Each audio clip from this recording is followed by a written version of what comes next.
Bom, gente, vamos completar aquela dedução que eu falei em 2 vídeos anteriores, né, que eu disse que a equação de conservação do momento angular também vale com referência ao centro de massa, né? Vamos lá, ó. O momento angular total, né, é o momento angular orbital mais momento angular de spin, né? E é dado por essa expressão. O momento angular orbital é isso daqui, posição do centro de massa, vetor, o momento do centro de massa, né? Isso que em relação a um ponto fixo no espaço, né? Um referencial inercial, mais o momento angular de spin, que é o momento angular, né? Em relação ao centro de massa. Todas as partículas girando, orbitando com spin, né? Em torno do centro de massa. Né? Ou seja, é a soma para todas as partículas da posição relativa ao centro de massa, vetor momento relativo ao centro de massa. Tá? Agora vamos pegar um referencial específico, que não é inercial necessariamente, que é o centro de massa. Tá? No centro de massa, né, a posição é zero, né? O R do centro de massa é zero, ele está na origem. E, portanto, o momento angular orbital do centro, em relação ao centro de massa é zero. Tá? Eu estou colocando linha aqui, sempre para representar em relação ao centro de massa. Então, isso daqui, ó, L orbital linha, é o momento angular orbital no referencial do centro de massa, que é zero, já que o Rzão é zero, né, nesse referencial. Tudo bem? E, portanto, sobra, né, que o momento angular no referencial do centro de massa, né, o L linha, é só essa parte que seria de spin no referencial inercial, né? Ou seja, é a soma dos momentos angulares em relação ao centro de massa.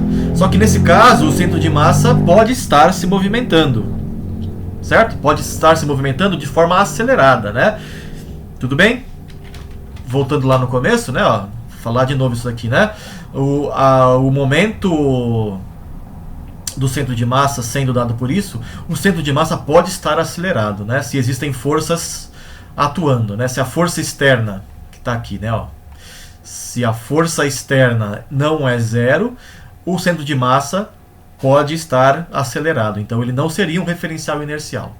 Mas o que eu quero demonstrar aqui com esse vídeo é que esta equação aqui, ó, vale também para o referencial do centro de massa. Tá, em relação ao centro de massa. E só para ele, né? O único referencial não inercial para qual isso vale é no centro de massa. Tá? Vamos ver por quê. Vamos pegar então a expressão para o momento angular total em relação ao centro de massa, que é essa fórmula aqui. Tá? E escrever derivando, né? Deriva isso daqui em relação ao tempo, L ponto. Derivada do primeiro vezes o segundo, mais o primeiro vezes a derivada do segundo.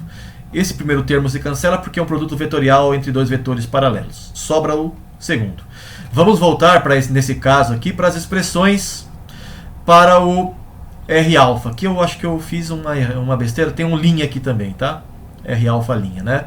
Mas, de qualquer maneira, o R-alfa, a posição da partícula no referencial não inercial, no referencial inercial, R-alfa, é a posição do centro de massa nesse referencial, mais a posição relativa ao centro de massa. Derivando duas vezes com o tempo, né, eu tenho essa expressão. A aceleração da partícula no referencial inercial é a aceleração do centro de massa, mais a aceleração da partícula relativa ao centro de massa. Né? Como eu estou no referencial do centro de massa, né, a posição dele é zero, a velocidade é zero, a aceleração também. No referencial não inercial do centro de massa, né? Obviamente que no referencial inercial o centro de massa pode ter aceleração, como eu já disse, se a força externa for diferente de zero. Mas, visto do referencial não inercial, o centro de massa, que é o centro de massa, ele está parado, relativamente, né, a ele mesmo. Bom, com isso, né, eu descubro que o R-alfa, duas linhas aqui, é o R-alfa linha dois pontos, é igual ao R-alfa dois pontos. Né? E aí eu substituo nessa equação aqui. Tudo bem? Aqui faltou linha, né? Então tem o R-alfa linha aqui, que eu repeti aqui, ó. Aqui tá certo, tá? Aqui que tá faltando linha. Vetor M-alfa, R-alfa, linha dois pontos, que eu tô trocando por R-alfa dois pontos simplesmente, que eu já sei que eles são iguais. Né? Agora sim, eu posso usar essa expressão, ó.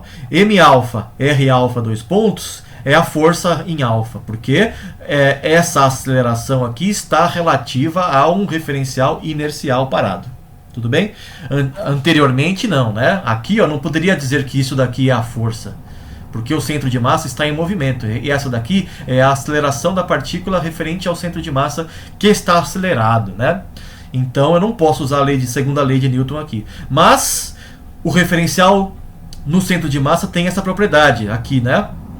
Que a aceleração da partícula real, no referencial inercial, é igual à aceleração da partícula relativa ao centro de massa. Portanto, eu posso trocar esse termo aqui, linha, por um termo sem linha aqui, e aí sim, como isso aqui está sendo dito em relação ao referencial inercial, eu posso trocar pela força aplicada em alfa.